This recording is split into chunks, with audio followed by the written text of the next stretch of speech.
आज की video lectures में हम बात करेंगे केमिस्ट्री चैप्टर की जो घटना चक्र की बुक से है। और ये चैप्टर का नाम है गैसेस एंड देयर रूल्स, में गैस और उनके नियम से जो क्वेश्चंस आज तक रेलवे के एग्ज़ाम में पूछे गए हैं उसके बारे में, ठीक है ना। तो जीएस केवल एक ही एग्ज़ाम का नहीं होता, वो सारे एग्ज़ाम में कॉमन ही होते हैं मोस्टली क्वेश्चंस, ठीक है। तो उसी को जब आप करेंगे तो एक आपका बेसिक फाउंडेशन इस रिलेटेड बन जाएगा, ठीक। चलिए आज की वीडियो लेक्चर्स की हम शुरुआत करते हैं।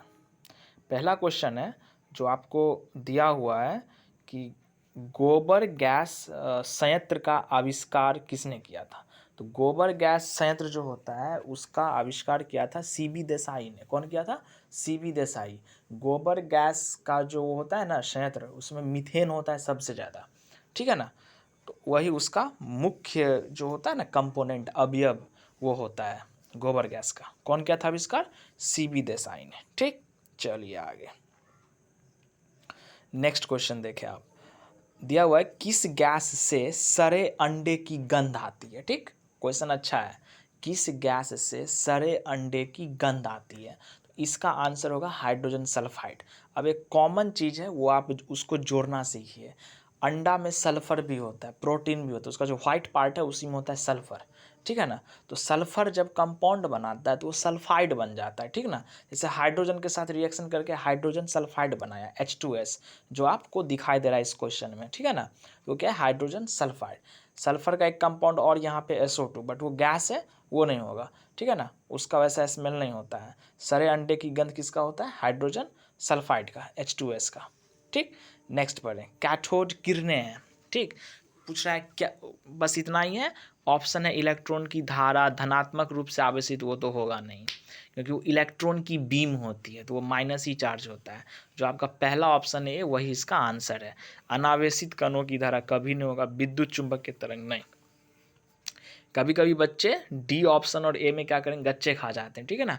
आप आराम से याद रखेंगे इसको। कैथोड रेज इलेक्ट्रॉन का बीम होता है। गोबर गैस में मुख्य रूप से पाई जाती है। तो गोबर गैस में आपको क्या पाया जाता है पता है आपको? गोबर गैस में, एक मिनट, हाँ, गोबर गैस में है ना मीथेन पाया जाता है, ठीक है। क्या पाया जाता है? मीथेन पाया जाता है। वही उसका मेन कंपोनेंट है गोबर गैस में, ठीक। वही देखो कितना बार पूछा हो ये क्वेश्चन, बहुत फेमस क्वेश्चन है। ये जो मीथेन होता है ना, मीथेन के बारे में और चीज़ हम आपको बता देते हैं। ये जो मीथेन होता है, एक मिनट,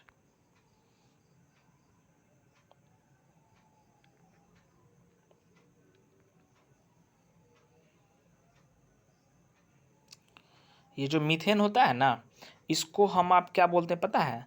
इसको बोलते हैं ये CH4, ठीक है। इसको मार्सी गैस बोलते हैं। क्या बोलते हैं? मार्सी गैस भी बोलते हैं, ठीक है। मार्सी गैस या फायर डैम बोलते हैं। क्या बोलते हैं? फायर डैम्प। और यही आपको कोयला की खान में जो आग लग जाता है वो देखते हैं, या जो धान की खेत में जो नहीं बोलता है वो गैस जो होता है वो भी मीथेन ही होता है धान के खेत में, समझे। चलिए आगे देखते हैं, ठीक। चलो अब किसी गैस के निश्चित द्रव्यमान का 273 परम ताप पर आयतन 25 मिलीलीटर है, ठीक। यदि दाब स्थिर रखा जाए तो 546 परम ताप पर उसी गैस के द्रव्यमान का आयतन क्या होगा, ठीक है। इसमें क्या है कि प्रेशर को कांस्टेंट रखा। जब प्रेशर कांस्टेंट होता है ना तो V वैरीज T का रूल चलता है। क्या चलता है? V varies T। एक मिनट,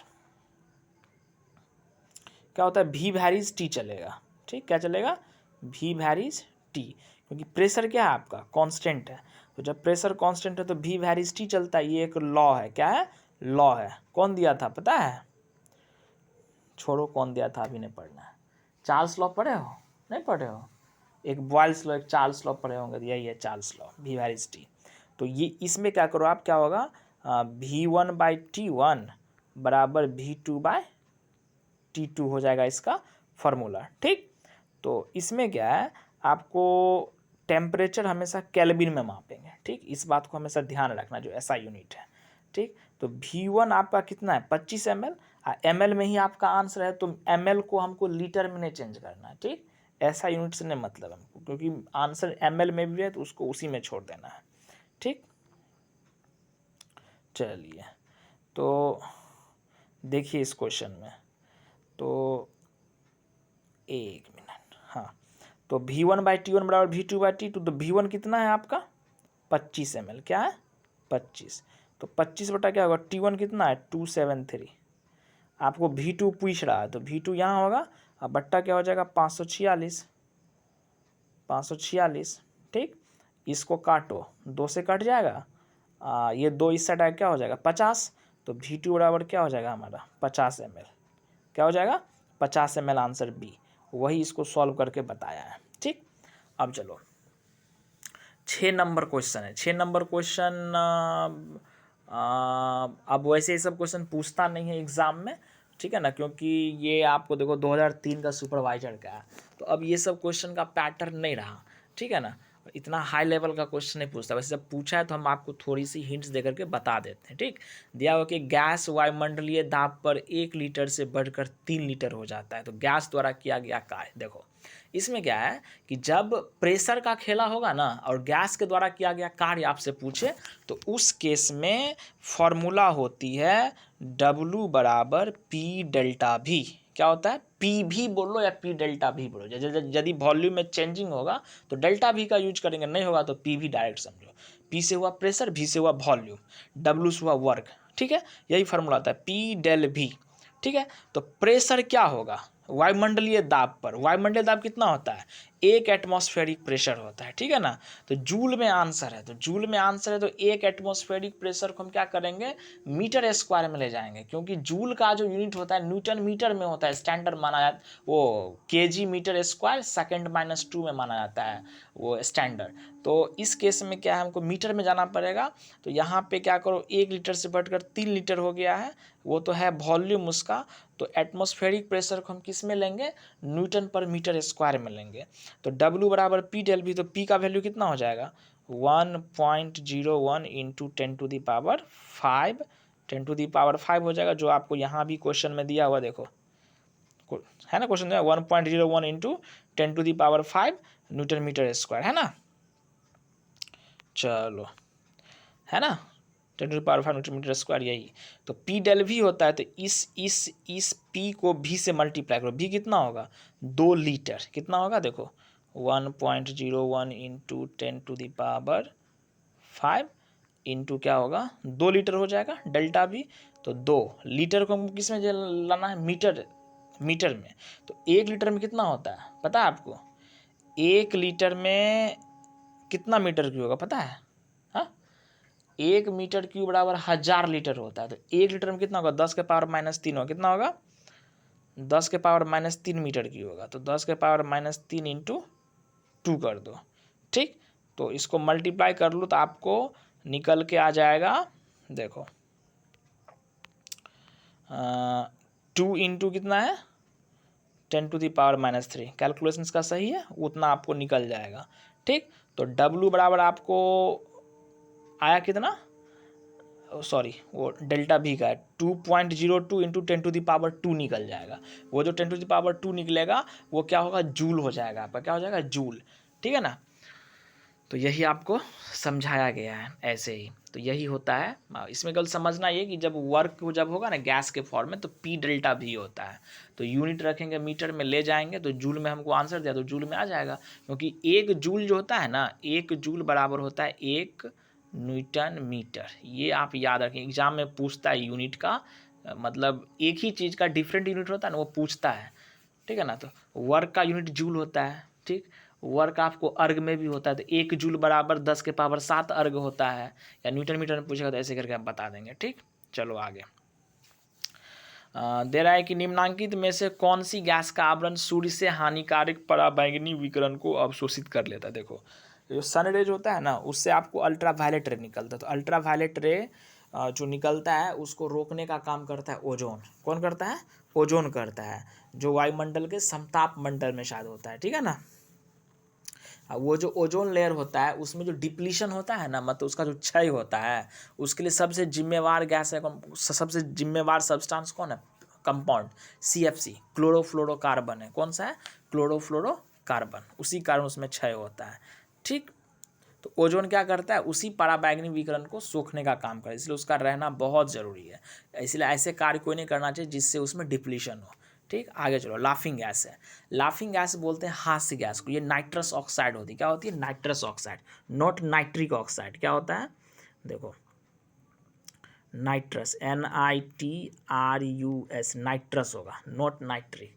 ये नाइट्रस ऑक्साइड N2O होता है, इसको बोलते हैं नाइट्रस ऑक्साइड बोलते हैं। क्या बोलते हैं, नाइट्रस ऑक्साइड, N2O होता है। ठीक, ये नाइट्रस ऑक्साइड कैसे बनता है पता है, ये जो अमोनियम नाइट्रेट होता है ना, क्या होता है, अमोनियम नाइट्रेट, ये जो होता है अमोनियम नाइट्रेट NH4NO3, इसको जब हम आप हीट करेंगे तो बन जाएगा। ठीक, देखो हाँ, चलो आगे चलते हैं। तो लाफिंग गैस क्या हो जाएगा, N2O, इसका आंसर हो जाएगा। अब देखो, हंसाने वाली गैस रसायन शास्त्र वही नाइट्रस ऑक्साइड। नाइट्रस ऑक्साइड को क्या कहा जाता है, तो लाफिंग गैस बोला जाता है, वही है। इसमें भी लिखा हुआ है अमोनियम नाइट्रेट को गर्म करके क्या है ना, या क्या करो, अमोनियम सल्फेट है ना, अमोनियम सल्फेट होता है NH4 SO4, ये होता है अमोनियम सल्फेट। ठीक है ना, अमोनिया होता है ना NH3, उसी का जब अमोनियम जब बनता है ना, अमोनियम NH4 प्लस होता है, उसे +1 होता है चार्ज। ठीक है ना, तो उसी को अमोनियम बोला जाता है। ठीक, तो ये है NH4 SO4, उसको जब हम गर्म करेंगे सोडियम नाइट्रेट के साथ रिएक्शन करके तब होगा। सोडियम नाइट्रेट का फॉर्मूला होता है NaNO3। कुछ फार्मूला भी आप याद करना सीखें, उससे भी आपको मतलब अमोनियम नाइट्रेट मिल जाएगा। उसको जब हीट करेंगे तो ये आपको मिल जाएगा। ठीक, चलो। वायु निम्नलिखित में से क्या है, वायु जो है ना, एयर, वो मिश्रण है। अब वायु में क्या क्या होता है, नाइट्रोजन होता है, ऑक्सीजन होता है, जलवाष्प होता है, CO2 होता है, यही सब चीज़ होता है। ठीक, चलो नेक्स्ट क्वेश्चन है, बंद कमरों में स्टोव व अंगीठी का प्रयोग न करने की सलाह निम्नलिखित कारण से दी जाती है। अब जो बंद कमरा है उसमें स्टोव और अंगीठी को इसलिए नहीं बोलता है जलाने के लिए, क्योंकि बंद कमरा में जब आप इसको जलाएंगे तो कार्बन मोनोऑक्साइड का कंसंट्रेशन बढ़ जाएगा, फ्रेश एयर आपको मिलेगा नहीं ज़्यादा। इससे क्या होगा, वो हीमोग्लोबिन से रिएक्शन करेगा जो आपके बॉडी में प्रेजेंट है, क्योंकि वो सांस के थ्रू ज़्यादा अमाउंट में जाएगा बॉडी के अंदर, वो आपके लिए हार्मफुल है, तो इसीलिए बोला जाता है। ठीक, तो कार्बन मोनोऑक्साइड से क्या हो जाएगा, विषायन हो जाएगा, इसीलिए बोलता है कि बंद कमरा में अंगीठी या स्टोव का यूज नहीं करना चाहिए। कार्बन मोनोऑक्साइड जो होता है ना, वो CO इसका फॉर्मूला आता है कार्बन मोनोऑक्साइड का। ठीक, चलो आगे देखो, आगे है कि 90 किग्रा पानी से प्राप्त की जा सकने वाली ऑक्सीजन की मात्रा है। आपसे पूछ रहा है 90 kg पानी है आपके पास, उसमें ऑक्सीजन कितना है। पहले तो पानी में ऑक्सीजन कितना है इसके उसके एक मॉलिक्यूल में वो पता लगा लो, तब 90 kg में बताना। देखो, ये जो होता है ना वाटर का फॉर्मूला होता है H2O। ठीक, तो इसका जो एक मॉलिक्यूल है, इसके एक मॉलिक्यूल में हाइड्रोजन 2 है, तो हाइड्रोजन का मास 1 होता है, तो A1 × 2, प्लस क्या होता है, ऑक्सीजन का मास कितना होता है 16, तो इसके एक मॉलिक्यूल का वेट कितना हो जाएगा 18 ग्राम। क्या हो जाएगा, 18 ग्राम हो जाएगा। ठीक, तो 18 ग्राम H2O में, मतलब वो जल में ऑक्सीजन कितना है हमारा 16 ग्राम। ये आपको समझ में आया, 18 ग्राम H2O में कितना है 16 ग्राम। 16 ग्राम क्या है हमारा, ऑक्सीजन। ठीक, तो हमसे पूछ रहा है 90 kg, तो 90 kg ग्राम में कितना हो जाएगा, 90 kg हो जाएगा 90,000 ग्राम।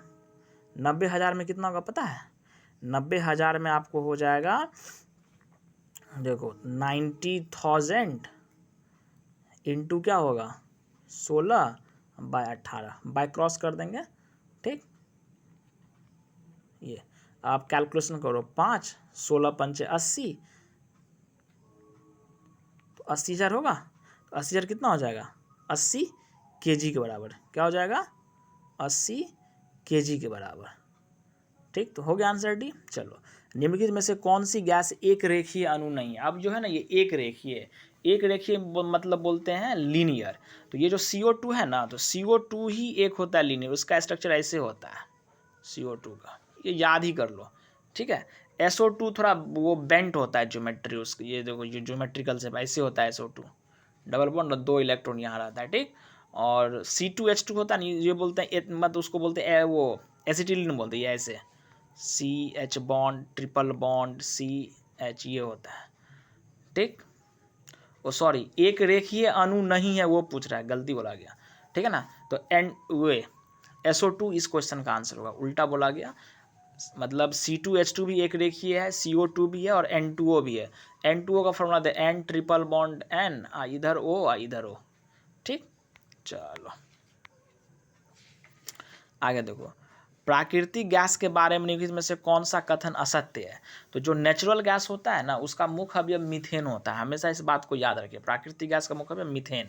तो इसका उपयोग हम ईंधन के तौर पे करते हैं, सही बात है, नेचुरल गैस का यूज होता है। फर्टिलाइज़र में भी इसका इस्तेमाल करते हैं, एकदम सही है। नेचुरल गैस मतलब उसका यूज फर्टिलाइजर को बनाने में भी किया जाता है, ये भी याद रखें। हाइड्रोकार्बन का मिक्सर, एकदम बात सही है। हाइड्रोकार्बन बोलते हैं हाइड्रोजन और कार्बन का कंपाउंड जो है वो है ही CH4, ठीक। कहता है ये CO तथा H2 का, ये गलत है। ये जो होता है ना CO+H2, इसको बोलते हैं हम लोग वाटर गैस। क्या बोलते हैं? वाटर गैस बोलते हैं, मतलब जल गैस। ये जल गैस तब बनता है जब लाल तप्त कोक होता है ना, उसके ऊपर से जब हम भाप को गुजारते हैं, वाष्प को, तब बनता है। जो आगे वाले क्वेश्चंस में देखो, अब दिया हुआ नेक्स्ट क्वेश्चन में कि प्रोड्यूसर गैस का ईंधन तथा नाइट्रोजन के स्रोत के रूप में प्रयोग किया जाता है, यह गैस प्राप्त की जाती है। ये इस क्वेश्चन में जो आंसर दिया गया वो गलत दिया गया, ठीक। तो वो उल्टा दे दिया है, तो उसको सही कर लें। तो ये जो होता है ना प्रोड्यूसर गैस, वो होता है आपको ये CO+N2 को बोला जाता है प्रोड्यूसर गैस। जल गैस बोलते हैं CO+H2 को। तो ये जो है ना प्रोड्यूसर गैस CO+N2, ये आपको बनता है जब लाल तप्त कोक होता है ना, उसके ऊपर से हम हवा को गुजारेंगे, क्योंकि हवा में ये डायनाइट्रोजन होती है, तो वहीं से आता है। और जब उसी लाल तप्त कोक के ऊपर जब ये भाप गुजारेंगे, भाप तो वो वाष्प होता है ना, तो वो तो वाटर होता है H2O, तो वो जब वो भाप गुजारते हैं तब जाकर के ये जल गैस मिलता है हमको CO+H2, ठीक। चलो आगे क्वेश्चन पे चलते हैं। तो इसका आंसर क्या हो जाएगा? प्रोड्यूसर गैस है तो हवा को उद्दीप्त कोक पर, C आंसर हो जाएगा, ठीक। चलो आगे।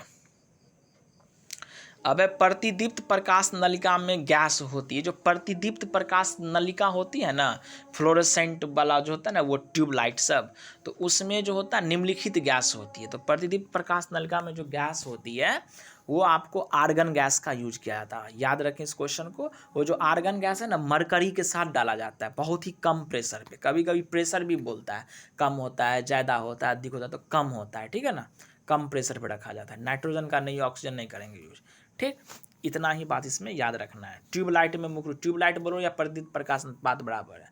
आर्गन गैस का इस्तेमाल होता है उसमें, मरकरी को आर्गन के साथ डाला जाता है कम प्रेशर पे, ठीक। हाइड्रोजन गैस सामान्यतः तैयार की जाती है, इसमें ऑप्शन देखिए, लाल गर्म कोक पर भाप की क्रिया, लाल गर्म कोक पर भाप की क्रिया से जल गैस बनती है, आपको अभी पढ़ाए हैं। तनुकृत H2SO4 के साथ दानेदार जस्ते की अभिक्रिया, इसको अभी मार्क लगा करके रख लें, आगे बढ़ें।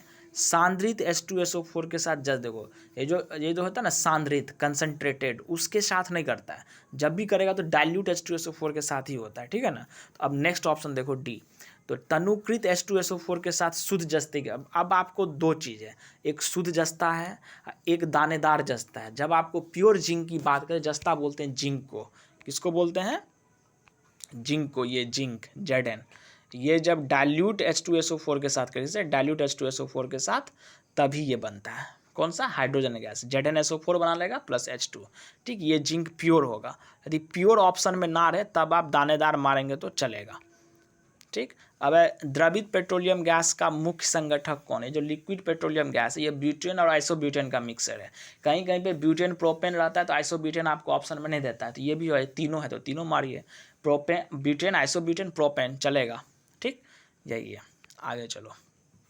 हाँ, LPG की जो होती है ना, लिक्विड पेट्रोलियम गैस, उसका अपना कोई गंध नहीं होता है, फिर भी जब वो निकलता है गैस बाहर, जब रिसाव होती है तो उसमें गंध होता है। इसका रीजन है मिथाइल मरकैप्टन। मिथाइल मरकैप्टन को उसमें मिलाया जाता है, वो एक गंधयुक्त सब्सटेंस है, मतलब उसके पास स्मेल है, ताकि गैस का रिसाव हो तो लोगों को पता चले कहीं से रिसाव हो रहा है, ठीक है ना, इसीलिए उसको मिलाया जाता है। क्या मिलाया जाता है? मिथाइल मरकैप्टन, उसको याद रखें। अब रसोई गैस मिश्रण, ऑप्शन देखें, ब्यूटेन ऑक्सीजन नहीं होगा, कार्बन मोनोऑक्साइड नहीं होगा, प्रोपेन ऑक्सीजन नहीं होगा, ब्यूटेन प्रोपेन यस होगा। रसोई गैस वही है ना, ब्यूटेन, प्रोपेन, आइसोब्यूटेन, तीनों याद रखिए। अब किसी गैस का आयतन स्थिर ताप पर 20% कम करने के लिए उसका दाब कितना प्रतिशत बढ़ाना पड़ेगा। ठीक, टेम्परेचर कांस्टेंट है। ठीक, तो जब टेम्परेचर कांस्टेंट हो ना तब मामला बैठता है किसका पता है? जब टेम्परेचर कांस्टेंट हो तो होता है फार्मूला V वैरीज 1/P। ठीक, तो V वैरीज 1/P से हमको क्या पता चलता है? इससे पता चलता है हमारा P1 V1 बराबर P2 V2 फार्मूला हो जाता है। ठीक, इसमें कहता है कि 20% कम करना। मान लो पहले प्रेशर P था तो P1 का वैल्यू हम P मान लिए। ठीक, वॉल्यूम मान लो कुछ होगा तो उसी वॉल्यूम को ना कम कर रहे हैं 20%। हम मान लो पहले वॉल्यूम कितना था 100 मान लिया हम। P2 हमको निकालना। अब वॉल्यूम क्या हो गया घट करके 20% घट, कितना घट गया 80 हो गया घट के। कोई दिक्कत नहीं है, कोई दिक्कत नहीं इसको समझने में। तो अब देखो तो P2 बराबर क्या हो जाएगा? P2 बराबर हमारा हो जाएगा 100P/80, 100P/80। तो 20 पंचे 20 चौक के 5/4P। तो 5/4P का वैल्यू कितना होगा? 1.25P हो जाएगा ना, 1.25P। ठीक है, तो पहले P था P1, P2 हो गया 1.25P। तो कितना से बढ़ा? प्रेशर को कितना बढ़ाना पड़ेगा? 0.25 इंटू 100, परसेंटेज निकालना कितना से? 1 से। तो कितना हो जाएगा? 25। ये 0.25 को 100 से कितना? 25% इसका आंसर हो जाएगा। देखो है 25% आंसर। चलो, तापमान को कितना कम कर देने से सभी गैसें शून्य आयतन घेरेगी? ठीक है ना, गैस जो शून्य आयतन घेरता है उसका सबसे अच्छा उदाहरण वो उसका जो एक ही कंडीशन है, ठीक, वो है परम शून्य ताप। किस पे? परम शून्य ताप पे ही गैस सभी गैसें शून्य आयतन घेरेगी। वो परम शून्य ताप क्या होता है? -273 डिग्री सेल्सियस, इसको याद रखें। ठीक, वहाँ पर उसका वॉल्यूम 0 हो जाता है। ठीक, अब है 27 डिग्री सेल्सियस और 760 मिलीमीटर दाब पर एक गैस का आयतन 200 घन सेंटीमीटर है। तो -3 डिग्री सेल्सियस पर 760 मिलीमीटर दाब पर इस गैस का आयतन क्या होगा? आपको टेम्परेचर भी है, प्रेशर भी है और वॉल्यूम भी है, तीनों। जब तीनों दिया रहे तो उस टाइम में फार्मूला चलता है ये P1 V1/T1 बराबर P2 V2/T2। ठीक, इसको आप याद रखें। ठीक है ना, लेकिन इसमें टेम्परेचर को हमेशा याद रखें, केल्विन में ही लेंगे। ठीक, तो अब देखो तो P1 कितना है? 27। तो 273 ऐड करेंगे, केल्विन में हमको चेंज करना है सेल्सियस से, तो सेल्सियस वाले में 273 ऐड करेंगे। तो 273 जब 27 में ऐड करेंगे कितना हो जाएगा? 300 P1।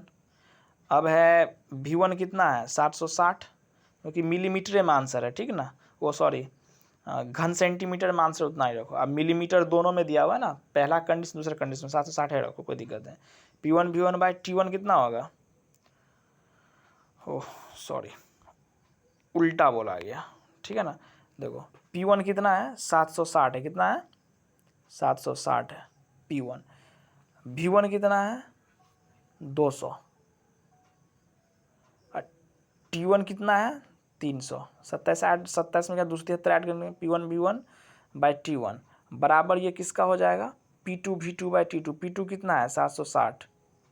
V2 हमको निकालना है, T2 कितना? -3 डिग्री सेल्सियस है। तो केल्विन में क्या करेंगे? ऐड करेंगे 273। तो 273 जब -3 में कितना हो जाएगा? 270। ठीक है, अब इसको जब आप कैलकुलेट कीजिएगा, देखो यहाँ किया ना कैलकुलेट, तो आपको निकल जाएगा V2 बराबर 180 घन सेंटीमीटर। इसी बात को समझाया गया। ठीक, आगे चलो। अब है आपको बॉयल्स नियम किस स्थिति में लागू होता है। ये जो बॉयल्स का जो लॉ था ना, वो आपको V वैरीज 1/P था। ये कांस्टेंट टेम्परेचर, किस पे? कांस्टेंट टेम्परेचर पे। तो कांस्टेंट टेम्परेचर क्या होता है? नियत तापमान। ठीक, जो दिया हुआ है आपको B में, ये होता है बॉयल्स लॉ। अब देखो नेक्स्ट है तापमान और दाब की समान स्थितियों के अंदर, कहने का मतलब ताप और दाब समान है, टेम्परेचर और प्रेशर दोनों सेम है।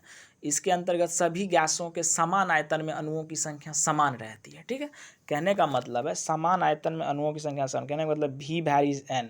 ये कौन दिया था? ये दिया था एवोगैड्रोस। कौन दिया था? एवोगैड्रोस लॉ बोलते हैं इसको। ठीक है ना, वही दिया था इस रूल को। ठीक, चलो। अचर तापमान पर 1200 मिलीमीटर मरकरी दाब पर एक गैस का आयतन 1500, यदि आयतन 30% कम करे तो नया दाब क्या होगा? वही क्वेश्चन है जैसे बताया, उसमें फिर 30% कम कर देना। 1200 mm है ना मरकरी, प्रेशर है और वॉल्यूम का रिश्ता है, ठीक। तो P1V1/T1 पे बन जाएगा P1V1/T1 बराबर P2V2/T2। तो टेम्परेचर यहाँ तो सेम है, इसमें कोई दिक्कत नहीं है, उसमें बैठा दो, घटा दो उसको, इस बार आप उसमें पुट कर दो, निकाल लो, कोई दिक्कत। जैसे किया है आप समझ जाएंगे, क्योंकि पीछे हम बता चुके, इसको फिर से बताना कोई ज़रूरी नहीं है, ठीक। चलो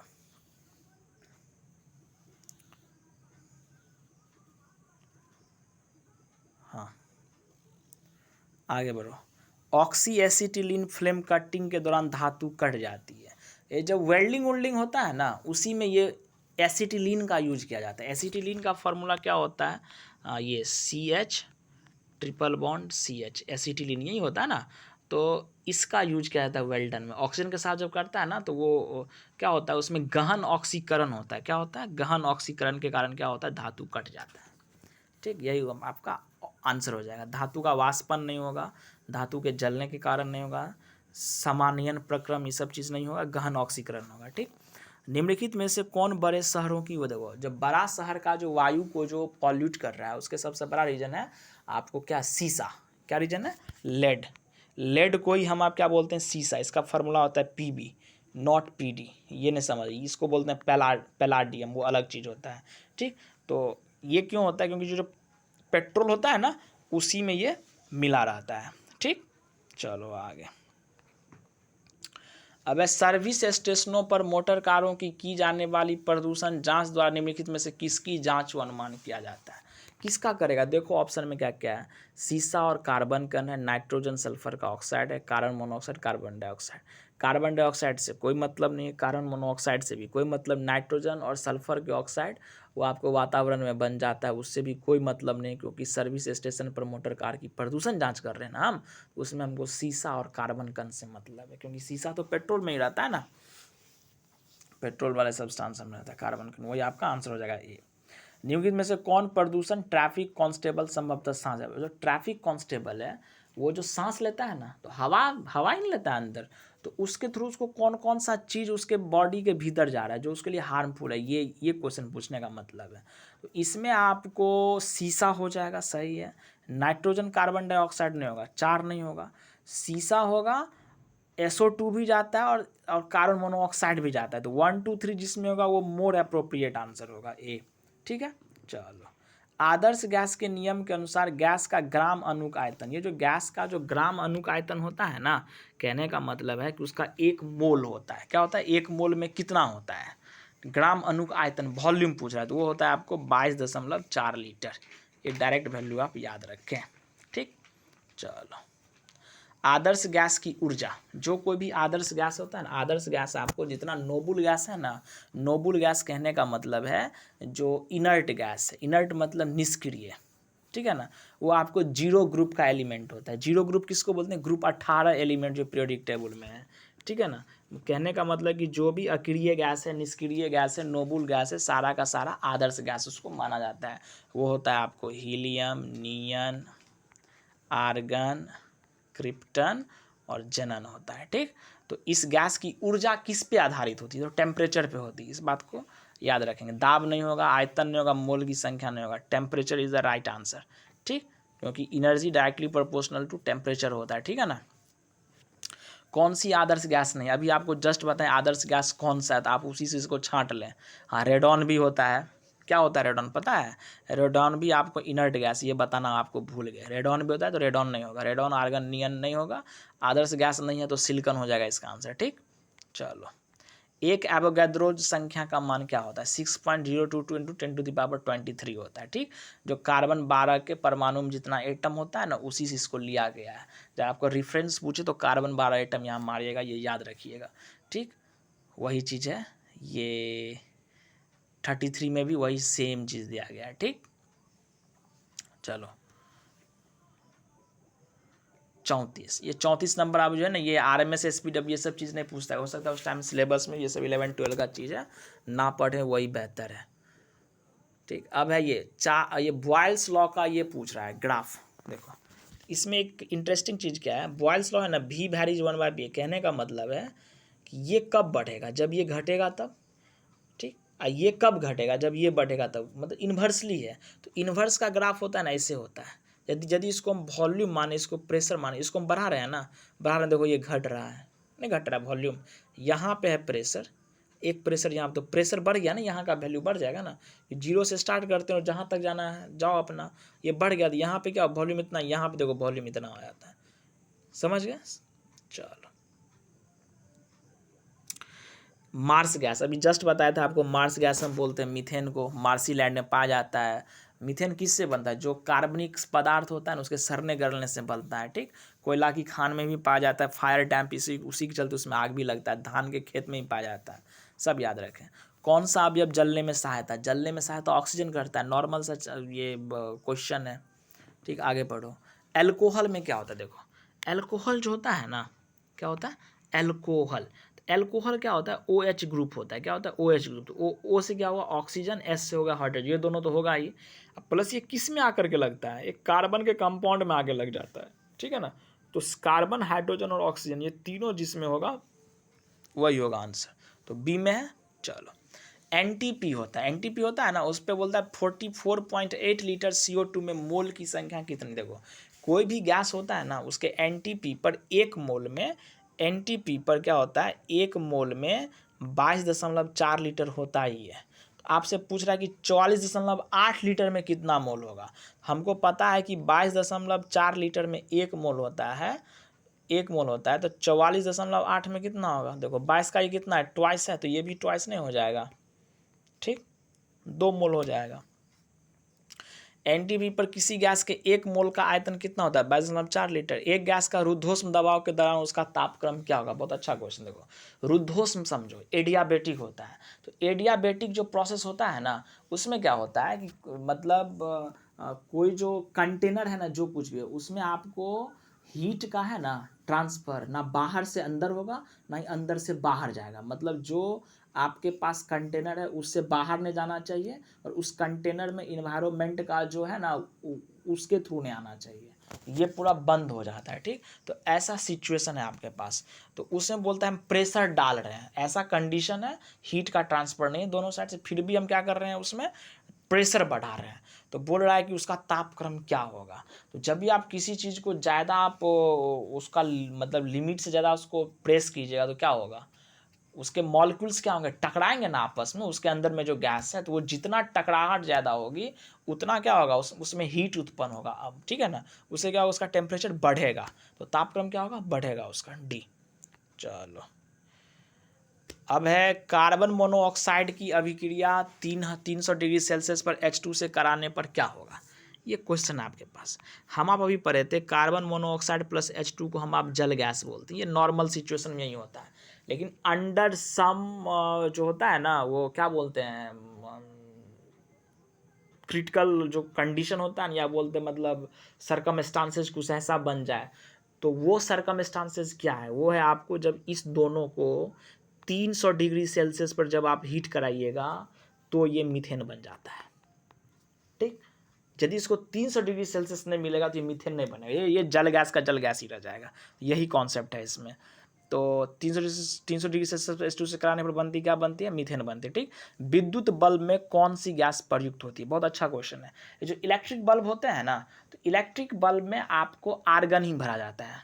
ठीक, आर्गन यदि ऑप्शन में है, या अक्रिय गैस, अक्रिय गैस में सारा नहीं होगा। ठीक है ना, तो यहाँ पे नाइट्रोजन आप मार सकते हैं, क्योंकि नाइट्रोजन ऑप्शन में है, बता रहे हैं सारा इसका खेला क्या होता है। ठीक, यदि आपको नाइट्रोजन और आर्गन दोनों ऑप्शन में रहे तो आर्गन मारिएगा।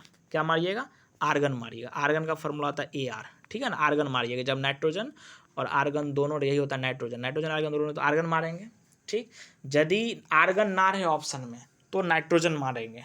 ठीक, आर्गन के अलावा कोई दूसरा अक्रिय गैस रहेगा तो वो हम नहीं मारेंगे। ठीक, इतना ही इसमें समझाना था। आगे चलो, वेल्डिंग उद्योग में निम्नलिखित में से क्या प्रयोग होता है। मीथेन है, एसिटिलीन है, एथेन और बेंजीन है। अभी आपको जस्ट बताए थे ऑक्सी एसिटिलीन फ्लेम, वो उसी में ना मेटल को काटता है। तो जो वेल्डिंग उद्योग है उसमें एसिटिलीन का यूज होता है, CH ट्रिपल बॉन्ड CH का। ठीक, उसके अलावा किसी का नहीं होता है। गैस वेल्डर में समांतर प्रयुक्त ईंधन वही होगा, एसिटिलीन होगा। कौन सी गैस सिगरेट लाइटर से निकलती है, बहुत अच्छा क्वेश्चन। देखो सिगरेट का जो लाइटर होता है ना, उससे ब्यूटेन निकलता है। क्या निकलता है? ब्यूटेन। ब्यूटेन का फॉर्मूला होता है C4H10 होता है। क्या होता है? C4H10। यही उसमें डाला रहता है, ठीक, सिगरेट लाइटर में। अक्रिय गैस परमाणु के सबसे बाहरी कक्ष में कितने इलेक्ट्रॉन? देखो, अक्रिय गैस का जो परमाणु होता है उसमें से मोस्टली के पास लास्ट ऑर्बिट में 8 इलेक्ट्रॉन होता है, ठीक, केवल हीलियम को छोड़ करके, ठीक। हीलियम के पास मात्र 2 होता है, तो मोस्टली में तो 8 होता है, इसलिए 8 मारेंगे। यदि 8 ऑप्शन में ना रहता, 7, 6, 5, 2 रहता, तब 2 मारते आंसर, ठीक। चलो आगे। कौन सी अक्रिय गैस नहीं?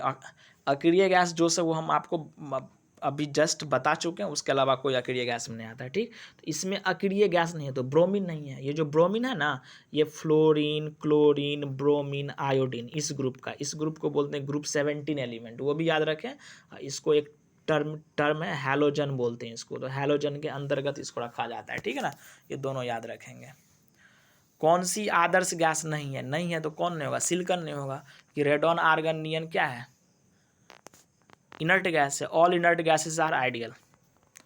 Rest it, no one is ideal, ठीक, एक्सेप्ट इट। वह गैस जो नोबल गैस कहलाती है, क्या कहलाएगी नोबल गैस? बताओ। Nitrogen, helium, oxygen, hydrogen. ना ऑप्शन तो हीलियम होगा। चलो आगे। निम्नलिखित में से कौन सी गैस चूने के पानी को सफ़ेद बनाती है? बहुत अच्छा क्वेश्चन है। चूने के पानी को सफ़ेद, तो सबसे पहले चूना किसको बोलते हैं वो याद रखो। ये CaO, इसको चूना बोलते हैं। चूना बोलते हैं लाइम को। चूने का पानी है तो वाटर भी है भाई। तो जब ये चूना का पानी जब होता है, ये दोनों रिएक्शन करके क्या बना लेता है पता है आपको? ये रिएक्शन करके बना लेता है CaOH2। इसको बोलते हैं कैल्शियम हाइड्रोक्साइड। इसी को बोलते हैं स्लैक्ट लाइम। क्या बोलते हैं? Select lime. स्लैक्ट लाइम मतलब क्या होता है पता है आपको? बुझा हुआ चूना। ये जो CaOH2 हुआ, ये क्या है? बुझा हुआ चूना बोलते हैं। तो बोलता है कि इसके पानी को सफ़ेद कौन बनाता है? ठीक है ना, कौन बनाया सफ़ेद? ये स्लैक्ट लाइम कौन बनाया? ओ सॉरी, हाँ, सफ़ेद, उसके चूने के पानी को सफ़ेद बनाता है। कहना हाँ समझ गए। जो लाइटनिंग होता है ना ज़्यादा, जब ये स्लैक्ट लैम्प बन जाता है ना, तो उसके बाद क्या करता है? ये CO2 से रिएक्शन कर लेता है जो वायुमंडल में है। उससे वो जैसे जैसे करता है वैसे उसका लाइटनिंग, जब आप देखिएगा पोताई उताई करता है ना, तो उसका लाइटनिंग 3-4 दिन के बाद खुलता है, देखिएगा अच्छे से। उससे पहले थोड़ा कम रहता है। जैसे जैसे उसका रिएक्शन होता है वैसे वैसे वो क्या होता है? कैल्शियम कार्बोनेट में तब्दील हो जाता है इसके रिएक्शन करके, ठीक। चलो आगे। मानो कि प्रकाशित विद्युत बल्ब के भीतर 2700 डिग्री सेल्सियस तापक्रम होता है, फिर भी तंतु नहीं जलता। ये जो इलेक्ट्रिक बल्ब होता है ना, उसका जो तंतु होता है वो टंगस्टन का बना होता है। टंगस्टन का सिंबल होता है W, ठीक है ना। तो उसका तंतु नहीं जलता। इसका रीज़न क्या पता है? इसका रीज़न है कि या तो सफिशिएंट अमाउंट में उसको ऑक्सीजन नहीं मिलता होगा, वही उसका आंसर होगा, ठीक है ना। तो ऑप्शन देखो, यह जिस धातु से बनता है वो ज्वलन प्रतिरोधी होता है, ये गलत हो जाएगा। ज्वलन के लिए आवश्यक, हाँ, जो ज्वलन होगा उसके लिए आवश्यक ऑक्सीजन उपलब्ध नहीं होती है, क्योंकि बल्ब में शुद्ध नाइट्रोजन अथवा अक्रिय गैस होती है। एकदम सही है, यही करेक्ट आंसर है। बंद व्यवस्था में ज्वलन नहीं होता है, ये भी गलत है। अधिक ये अधात्विक पदार्थ से बना होता है, ये भी गलत है, ठीक। तो ज्वलन के लिए ऑक्सीजन उपलब्ध नहीं होता, क्योंकि बल्ब में है ना, टंगस्टन का जो फिलामेंट रहता है उसको बचाने के लिए उसमें डाइनाइट्रोजन या ये अक्रिय गैस में आर्गन भरा जाता है, ठीक है। यही आंसर हो जाएगा। सही जोड़ी मिलाइए। अब देखो, प्राकृतिक गैस का फार्मूला होता है, क्या होता है? प्राकृतिक गैस का मुख्य अवयव मीथेन होता है, तो CH4 हो जाएगा। हास्य गैस का N2O हो जाएगा। शुष्क बर्फ CO2 हो जाएगा। अमोनिया NH3 हो जाता है, ठीक। आगे चलो। N2 और H2 से अमोनिया बनाने की हैबर विधि में प्रयोग किया जाने वाला उत्प्रेरक क्या है? ठीक है ना। देखो, उत्प्रेरक है तो पहले समझ लो उत्प्रेरक क्या होता है। जो होता है ना, कैटलिस्ट बोलते हैं इसको इंग्लिश में, ठीक। तो कैटलिस्ट का काम क्या है? रिएक्शन में वो पार्टिसिपेट नहीं करता है, मतलब प्रेजेंट रहता है, पार्टिसिपेशन नहीं होता है उसका, ठीक। उसके प्रेजेंस होने मात्र से रिएक्शन हो जाता है। तो यही मतलब उसी को कैटलिस्ट बोला जाता है, मतलब उसका होना मतलब ज़रूरी है, ठीक। तो जब हैबर्स प्रोसेस होता है तो उसमें क्या होता है? जब डाइनाइट्रोजन हाइड्रोजन के साथ रिएक्शन करती है ना, उसके लिए आयरन का जो होता है ना, आयरन का लोहा, उसका रहना बहुत ज़रूरी। या तो आयरन रहे या तो मोलिब्डेनम रहे। क्या रहे? मोलिब्डेनम। मोलिब्डेनम को MO बोलते हैं या Fe। इस दोनों में से किसी एक का होना बहुत ज़रूरी है, तभी वो रिएक्शन हो पाएगा और NH3 हमको आपको मिलेगा। हैबर्स मेथड इसलिए बोलते हैं क्योंकि हैबर्स साइंटिस्ट था, वही इसका क्या था, डिस्कवरी। ठीक, चलो आगे। दो ऐसे वाष्पशील द्रव जिनके क्वथनांक में बहुत अधिक अंतर नहीं होता है कि मिश्रण को पृथक किया था। बहुत अच्छा क्वेश्चन। देखो होता क्या है, लिक्विड सब्सटेंस जब होता है ना, 2 या 3 मान लो मिक्सअप है, किसी का बॉइलिंग पॉइंट मान लो ये 90 है, किसी का 92 है, किसी का 91 है, इस तरीके का। जैसे आपको हाइड्रोकार्बन्स होते हैं ना, पेट्रोलियम सब्सटेंस, वो एग्जाम्पल में वही मान लो। तो बोलता है कि जब बॉइलिंग पॉइंट नज़दीक होता है ना लिक्विड सब्सटेंस का, तो उसको आइसोलेट करने के लिए सबसे बेस्ट मेथड कौन सा है? उसको आइसोलेट करने के लिए सबसे बेस्ट मेथड है फ्रैक्शनल डिस्टिलेशन, जिसको हम आप हिंदी में प्रभाजी आसवन बोलते हैं। ठीक, जो आपको ऑप्शन में भी दिया गया बी में। ठीक, तो वही हो जाएगा। चलो आगे। वनस्पति घी किससे बनाया जाता है? बहुत अच्छा क्वेश्चन है। देखो वनस्पति घी जो होता है ना, वो हाइड्रोजिनेशन प्रोसेस के थ्रू बनता है। ठीक, इस प्रोसेस में जो कैटलिस्ट का काम करता है ना, वो करता है निकेल। ये भी याद रखें, पूछता है एग्जाम में। ये जो ये ऑयल होगा, ठीक, ऑयल को जब ये H2 से रिएक्शन होता है तब ये घी बनता है। ठीक ना, वनस्पति घी बनता है। ठीक, यही है प्रोसेस। इसमें आपको निकेल का होना बहुत ज़रूरी है। ठीक, तो वनस्पति भी किससे बनाया जाता है, तो वो तो अलग बात है किससे बनाया जाता है, मतलब उसमें एक चीज़ हाइड्रोजन का रहना बहुत ज़रूरी है। तो जब हाइड्रोजन किसी सब्सटेंस के साथ रिएक्शन करते हैं या उसमें ऐड होता है, ठीक है ना, तो उस प्रोसेस को रिडक्शन प्रोसेस बोला जाता है। ठीक, और जब ऑक्सीजन किसी सब्सटेंस के साथ रिएक्शन करता है या उसमें ऐड होता है तो उसको ऑक्सीडेशन प्रोसेस बोला जाता है। ये भी थोड़ा याद रखें आप। ठीक, अब देखो वायुयान के टायर में भरने में किस गैस का, टायरों में भरने में किस गैस का प्रयोग किया जाता है? जो एरोप्लेन सब होता है ना, उसका जो टायर होता है ना, उसमें डाइनाइट्रोजन का इस्तेमाल किया जाता है। पहले कुछ दूसरा करता था, आजकल नाइट्रोजन का यूज किया जाता है। वो सबसे अच्छा होता है क्योंकि उसका रेट ऑफ डिफ्यूजन कम होता है। ठीक है ना, दूसरे किसी से। रेट ऑफ डिफ्यूजन का कॉन्सेप्ट है R वैरीज 1/√m। कॉन्सेप्ट है बहुत, वो सब सीखना नहीं है उतना, जानना नहीं उसके बारे में, केवल ये जानना है कि वायुयान के टायर में क्या भरा जाता है, तो नाइट्रोजन भरा जाता है। ठीक, हीलियम, हाइड्रोजन, नियन, ये सब चीज़ नहीं होगा। ठीक, चलो आगे। जब एक हवा भरा हुआ टायर फटता है तब निकलने वाली हवा क्या होगी? देखो जब टायर में हवा भरा हुआ है तो उसके पास कुछ एनर्जी होगा, जब फटेगा तो क्या होगा, उसमें से गैस बाहर निकलेगी। वो गैस जो बाहर निकलती है तो वो अपना जो इंटरनल एनर्जी जो उसके पास है पहले से, उसी का यूज करके वो भागती है। तो वो क्या करता है, अपना इंटरनल एनर्जी क्या करता है, खर्चा करता है, तभी तो वो भाग रहा है। उसके पास किसी एक्सटर्नल सोर्स से एनर्जी उस टाइम नहीं मिल रहा होता है। तो ये जो इंटरनल एनर्जी जो लॉस क्या, उससे क्या होगा, उससे क्या होगा, उसका टेम्परेचर घट जाएगा, सीधी सी बात है। तो क्या होगा, ठंडी हो जाएगी डी। क्योंकि एनर्जी जो होता है वो डायरेक्टली प्रोपोर्शनल टू टेम्परेचर होता है। जब वो अपना एनर्जी जितना उसके पास है तो उसमें से खर्चा ही करके वो बाहर निकलेगा, तो क्या होगा, घटेगा ही। तो घटने से क्या होगा, ठंडा होगा। तो डी आंसर हो जाएगा। ग्रीन हाउस प्रभाव में पृथ्वी के वातावरण का गर्म होना किसके कारण से होता है? ये जो ग्रीन हाउस इफेक्ट होता है ना, ये इंफ्रारेड रे के कारण होता है। ठीक, अल्ट्रावायलेट रे नहीं होगा, कॉस्मिक भी नहीं होगा, एक्सरे नहीं होगा, हरा पौधा नहीं होगा, इंफ्रारेड होगा। ठीक, ये जो ग्रीन हाउस इफेक्ट जो होता है ना, इसके लिए जो जिम्मेवार गैस है वो है आपको सबसे बड़ा CO2, मीथेन पर है CH4, जलवाष्प, क्लोरोफ्लोरोकार्बन, यही सब इसके लिए जिम्मेवार है। ग्रीन हाउस प्रभाव के लिए उत्तरदायी कार्बन डाइऑक्साइड इस चारों ऑप्शन में। ठीक, उसके अलावा है मीथेन, नाइट्रस ऑक्साइड भी, जिसको हम आप लाफिंग गैस लास्ट टाइम पढ़े थे, अब अभी जस्ट पढ़े थे। ठीक, यही सब। अब देखो किसी गैस के निश्चित द्रव्यमान का 273 डिग्री ताप पर आयतन 25 ml है। यदि दाब स्थिर रखा जाए तो परम ताप के दुगुने ताप पर उसी गैस का द्रव्यमान का आयतन होगा।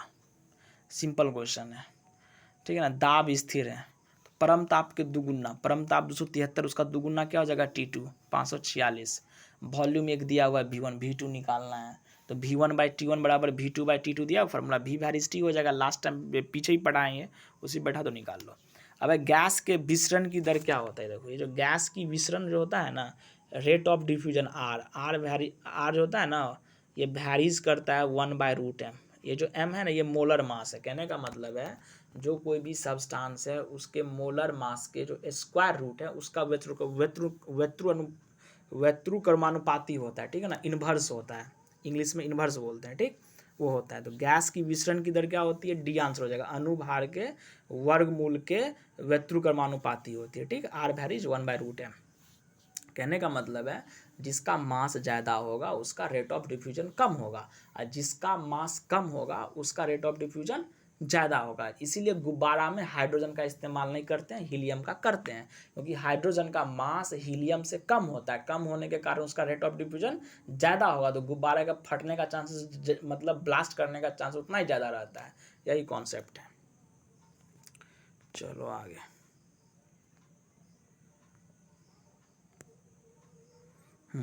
सोडा वाटर बनाने में कौन सी गैस का प्रयोग है? जो सोडा वाटर बनता है ना उसमें CO2 का यूज किया जाता है, कार्बन डाइऑक्साइड का, जो CO2 आपका सी ऑप्शन में, ठीक। इसको बनाने का मेथड का जो है ना खोज वो जोसेफ प्रिस्टले किया था, ये भी याद रखें, एग्जाम में पूछता है ये भी।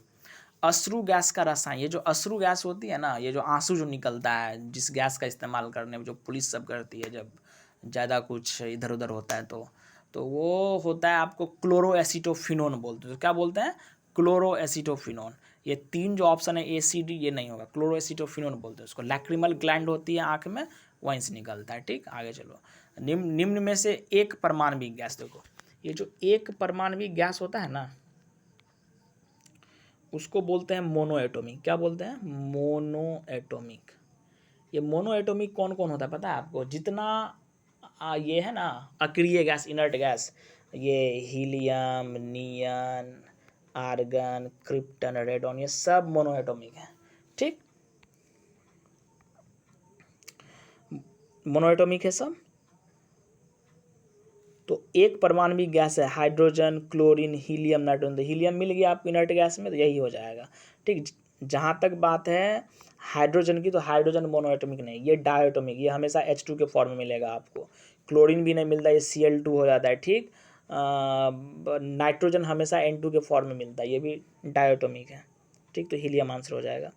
क्लोरोफॉर्म बनाने के लिए किसका, ये जो क्लोरोफॉर्म होता है ना, क्लोरोफॉर्म निश्चेतक के रूप में, मतलब मताने उताने में उसका यूज किया जाता है। उसका फॉर्मूला होता है CHCl3। ये मीथेन का इस्तेमाल करती है, CH4 मीथेन से बनता है, ठीक। चलो बी, निम्नलिखित में से किसका विस्तृत रूप से बेहोश कर, बताया था ना, बेहोश करने में, मताने में, वही दोनों एक ही चीज़ हुआ। उसमें किसका यूज करते हैं हम आप? क्लोरोफॉर्म, CHCl3 का, ठीक। इनमें से किस गैस का उपयोग बैक्टीरिया को मारने में? ये जो बैक्टीरिया को है ना किलिंग करने में, नाइट्रोजन, क्लोरीन, कार्बन डाइऑक्साइड में से कोई नहीं, तो क्लोरीन का इस्तेमाल करते हैं। जो पानी जो आपको मिलता है ना वो सप्लाई वाटर पाइप सिस्टम से, तो क्लोरीन का ही नहीं इस्तेमाल किया था उसमें, रोगाणुनाशक का यूज बोलते, मतलब बैक्टीरिया को किल करने का काम करता है, ठीक। चिमनी से निकलने वाले धुएं में उपस्थित राख की मात्रा को कम करता है। चिमनी से जो धुआं निकलता है उसमें राख की मात्रा होती है, तो उसको कम किससे करेंगे? विद्युत अवक्षेपण, धुएं की चलनी से, गुजार कर, धुएं को जल से गुजार, रासायनिक पदार्थ। तीन ऑप्शन BCD तो गलत है, ए आंसर सही होगा, विद्युत अवक्षेपण के द्वारा। सभी अम्लों में सबसे अधिक समान तत्व है। कहने का मतलब है कि जो भी अम्ल हम आप पढ़ते हैं उसमें सबसे अधिक समान तत्व क्या है? तो हाइड्रोजन है, क्योंकि हाइड्रोजन क्या है सब में, जैसे देखो HCl एक एसिड है, हाइड्रोजन मिल जाएगा आपको कॉमन एलिमेंट तत्व। H2SO4 में भी हाइड्रोजन मिल जाएगा, HNO3 में भी मिल जाएगा, मतलब मैक्सिमम जो एसिडिक सब्सटेंस उसमें आपको ये मिल जाती है, इसलिए हाइड्रोजन एक कॉमन तत्व है, ठीक। एक आदर्श गैस की तुलना में अति उच्च दाब पर एक वास्तविक गैस क्या घेरेगी? देखो कोई भी गैस से कंपेयर करो, अति उच्च दाब रहेगा, एक नॉर्मल प्रेशर, आप प्रेशर को बढ़ाओ क्या होगा? गैसेस मॉलिक्यूल कम स्पेस छेकेंगे। एक कंटेनर लो, कंटेनर का जो ऊपरी हिस्सा है वहाँ पे कोई चीज़ आप रखो, ढक दो, और जो ऊपर का हिस्सा है ना उसी को दबाते चलो नीचे, तो वो क्या होगा? दबते चल जाएगा ना। तो वो जो स्थान जो घेरेगा, जब प्रेशर डाल रहे हैं ज़्यादा तो कम ही ना घेरेगा, तो वॉल्यूम उसका घट जाता है, तो वही है, बी आंसर हो जाएगा। प्राकृतिक गैस का मुख्य घटक बताए हुए मीथेन होता है। बंद कमरे में चलते हुए रेफ्रिजरेटर का दरवाज़ा, जब बंद कमरा हो, रेफ्रिजरेटर का दरवाज़ा जब आप खोल देंगे तो कमरा गर्म हो जाता है, ठीक है ना, ये याद रखें। कमरा थोड़ा ठंडा होगा ना, कमरे का तापमान गिर जाएगा, दोनों एक ही चीज़ है, कमरा का तापमान गिरे या कमरा ठंडा हो, तापमान गिरेगा तो ठंडा होगा ही, तो दोनों सेम ही ऑप्शन है, केवल बातों को घुमाया गया है, ठीक। कमरे का तापमान प्रभावित, ये तो और गलत है, कुछ होगा तो कुछ तो होगा इधर उधर। जब रेफ्रिजरेटर का दरवाज़ा खोल रहे हैं तो टेम्परेचर में कुछ ना कुछ इधर उधर होगा। लास्ट ऑप्शन डी सही है, कमरा धीरे धीरे गर्म हो जाएगा। वायु की संगठक गैसें क्या होती है? वायु में सामान्यतः जो पाया जाता है वो नाइट्रोजन और ऑक्सीजन है। नाइट्रोजन 78%, ऑक्सीजन 21%, याद रखें यही दो होगा ए आंसर। गैस ज्वाला दीप्त, अदीप्त, सुप्त, उपयुक्त सभी। तो गैस ज्वाला दीप्त होती है। निम्नलिखित में से कौन सी गैस फलों को कृत्रिम रूप से पकाने में प्रयोग की जाती है? देखो, फलों को कृत्रिम रूप से जो पकाने में है ना, एथिलीन और एसिटिलीन दोनों का यूज किया जाता है, ठीक। बट ये जो एसिटिलीन है ना, CH ट्रिपल बॉन्ड CH, इस पे बैन लगा दिया गया है। लीगली ये वैलिड नहीं है। बट एथिलीन जो है ना, C2H4, ये एथिलीन ये वैलिड है। तो इसमें अप्रोप्रिएट आंसर हो जाएगा एथिलीन, ठीक, नॉट एसिटिलीन, इसको याद रखें। और इसके अलावा भी एक चीज़ का यूज किया जाता है, वो है कैल्शियम कार्बाइड CaC2। इसका फॉर्मूला ये होता है, देखो, कैल्शियम 2+ और कार्बन 2-, ये फार्मूला होता है, ठीक। तो इसका भी यूज किया जाता है कैल्शियम कार्बाइड का, ठीक है। चलो आगे देखो, अम्ल वर्षा मुख्यतः किस गैस के कारण होता है? तो सल्फर या नाइट्रोजन के ऑक्साइड के कारण होगा, तो SO2 होगा इसके लिए जिम्मेवार आंसर। आग बुझाने वाली गैस, आग बुझाने वाली गैस है CO2, कार्बन डाइऑक्साइड, C। लाल तप्त कोक पर भाप प्रवाहित कर, भाप कर रहे हैं ना तो जल गैस बनेगा, पढ़े हुए हैं पीछे। गुब्बारे में कौन सी गैस भरते हैं? हाइड्रोजन हीलियम दोनों, तो हीलियम भरेंगे। अभी जस्ट आपको एक्सप्लेनेशन करके बताए हुए हैं कि R वैरीज 1/√m होता है। क्या होता है? R varies 1/√m। तो मास क्या होगा? हीलियम का ज़्यादा है ना, किससे? हाइड्रोजन के कंपेरिजन में। तो मास जब हीलियम यहाँ रखेंगे तो क्या होगा? रेट ऑफ डिफ्यूजन कम होगा हीलियम का, किससे? हाइड्रोजन से। तो रेट ऑफ डिफ्यूजन कम होने से क्या होगा? उसका जो चांसेज है ना ब्लास्ट करने का, वो घट जाता है, ठीक। तो यही इसका एक्सप्लेनेशन है, यही इसका आंसर होगा, ठीक। गुब्बारे में कौन सी गैस भर जाते हैं? हीलियम भरते हैं हम, ठीक। चलो आगे। दो गुब्बारों को हाइड्रोजन तथा हाइड्रोजन तथा हीलियम के सामने ग्राम अणुओं से भरा जाता है, ठीक। उसका जो अणु से भर देते हैं, दोनों में एक ही आकार का छेद करते हैं। तो सबसे पहले कौन सा गुब्बारा संकुचित होगा? जब आप छेद कीजिएगा तो रेट ऑफ डिफ्यूजन जिसका ज़्यादा होगा वही तो संकुचित होगा, क्योंकि उससे उतना ज़्यादा, उतना जल्दी उसमें से वो गैस निकल जाएंगे बाहर, ठीक है ना। तो रेट ऑफ डिफ्यूजन किसका ज़्यादा होगा? हाइड्रोजन का, एक्सप्लेन करके बताए हुए हैं। तो हाइड्रोजन से भरा हुआ गुब्बारा पहले संकुचित हो जाएगा। निम्नलिखित में से कौन नाइट्रोजन चक्र में भाग नहीं लेगा? जीवाणु, HNO3, NH3, CO2। देखो, NH3 तो ठीक है भाई, HNO3 भी ठीक, जीवाणु भी ठीक है। कार्बन डाइऑक्साइड को नाइट्रोजन के चक्र से क्या मतलब है? कोई मतलब नहीं है। तो यही हो जाएगा। गैस टरबाइन ब्रेटन चक्र पे होता है, याद रखें इसको। कौन सा उर्वरक तनु सल्फ्यूरिक एसिड के साथ अमोनिया गैस संधारित करने से तैयार किया जाता है? कहने का मतलब है कि ये जो अमोनिया गैस है, इसको जब हम आप सल्फ्यूरिक एसिड के साथ रिएक्शन कराते हैं तो क्या बनता है? ये अमोनियम सल्फेट बनेगा, NH4 2SO4, यही अमोनियम सल्फेट, यही ना फर्टिलाइजर है, वही पूछता है। तो कौन सा उर्वरक बनेगा? अमोनियम सल्फेट, डी आंसर हो जाएगा, ठीक। चलो आगे। निम्नलिखित को गर्म करने पर N उत्पादित होती है, मतलब नाइट्रोजन उत्पादित होती है, किसको गर्म करने पर? देखो ऑप्शन में क्या क्या है आपको? HNO3 नहीं होगा, NH4Cl नहीं होगा, NH4NO3। देखो NH4NO3 अमोनियम नाइट्रेट है, इसको हीट करने पे तो नहीं होगा, लेकिन NH4NO2 पे होगा। NH4NO2 इसको बोलते हैं अमोनियम नाइट्राइट बोलते हैं। क्या बोलते हैं? नाइट्राइट, NITRIT, अमोनियम नाइट्राइट बोलते हैं। इसको नाइट्रेट बोलते हैं NO3 को, NITRAT। तो अमोनियम नाइट्राइट के गर्म करने पे होगा, ठीक है ना। कैसे होगा वो देखो, ये जो डी ऑप्शन है ना, NH4Cl, ठीक है, प्लस NaNO2 है ना, ये रिएक्शन करके NH4NO2 बना लेगा, NH4NO2 प्लस NaCl होगा। तो ये जो NH4NO2 जो आपको मिला ना, NH4NO2, यही ब्रेक कर जाता है, क्योंकि ये अनस्टेबल कंपाउंड होता है, तुरंत ब्रेक कर जाएगा। तो यहीं से आपको N2 आपको मिल जाता है, ठीक। 88 नंबर ये आजकल का क्वेश्चन नहीं है, ये सब बेकार क्वेश्चन आजकल के लिहाज से, ये सब ना पढ़े, ये सब 11th सब में पढ़ा जाता है। वैसे जब ये 9th-10th की जब केमिस्ट्री की बुक से कुछ क्वेश्चंस बताएंगे कि कुछ कुछ क्वेश्चंस पूछ रहे हैं, तो वहाँ पर यदि मिल जाएगा इस तरह क्वेश्चन तो आपको बता दिया जाएगा, ठीक। चलो निम्नलिखित गैस अणुओं में से किसमें सबसे बड़ा माध्य मुक्त पथ होता है? देखो ये जो माध्य मुक्त पथ होता है ना, वो साइज का इन्वर्सली प्रोपोर्शनल होता है। ये माध्य मुक्त पथ इन्वर्सली प्रोपोर्शनल होता है साइज का, 1/, साइज। कहने का मतलब जिसका साइज कम होगा उसका माध्य मुक्त पथ बड़ा होगा। तो हाइड्रोजन आंसर हो जाएगा किसका बड़ा? हाइड्रोजन का कम है ना साइज इसमें, तो सबसे ज़्यादा हो जाएगा। ठीक, देखो ये है ना CHO का ये कंपाउंड है, ये एल्डिहाइड ग्रुप्स हैं। ठीक, तो इसका जो रिएक्शन सब होता है ना, ये 11-12 की क्वेश्चन सब है, ये सब अब आप लोग एग्जाम के मतलब नहीं पूछा जाएगा, इसलिए सबसे अब दूर ही रहना है। ठीक, चलो सारे क्वेश्चंस की प्रैक्टिस हो गई है। कुछ क्वेश्चंस जैसे होते हैं ये जो बचे रह जाएंगे वो देखेंगे नेक्स्ट लेक्चर्स में। ठीक है, तब तक के लिए धन्यवाद।